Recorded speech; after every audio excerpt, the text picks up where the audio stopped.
Well, if the initiative were to fail, I just frankly don't know how our schools would continue to operate because our funding levels already are so low that it's amazing that we keep the doors open to many of our schools. We cannot sustain any more cuts to education, and unfortunately this legislature is more than willing to sacrifice education at the first possible opportunity. Well, I think education is just sort of the cornerstone of everything that's important in our democracy and in our state. I am a native Arizonan, and I remember when Arizona really prioritized education and what that meant for us growing up in Arizona. And it meant that we had everything we needed in our schools.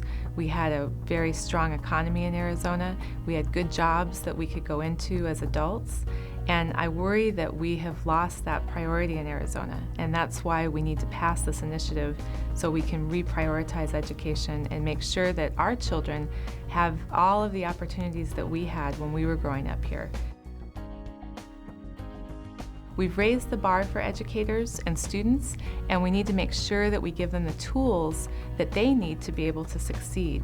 So that's why we need to pass this initiative to ensure that we can achieve at the level that we want our educators and students to achieve at, and so that we can reprioritize education because we have defunded education to an extent that is just not sustainable, and it's hurting children.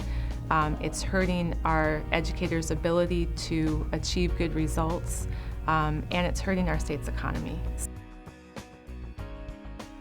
This initiative will definitely help our economy by producing a better educated workforce. And what we hear from economic development recruiters is that when they go and try and bring businesses to Arizona, they have a really hard time doing it because businesses look at where we rank in terms of education funding in the nation, and we rank very low.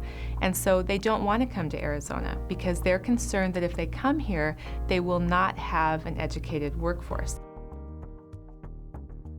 What is really a game changer about this initiative is that it provides a permanent, dedicated revenue source for education in Arizona that the legislature cannot cut. And this is what the public desperately wants. And when we're out gathering signatures, you see it. People actually line up to sign this petition because this is something Arizona has not had. Education is voters' #1 priority in Arizona. They desperately want this, and they know that we cannot count on the legislature to adequately fund education.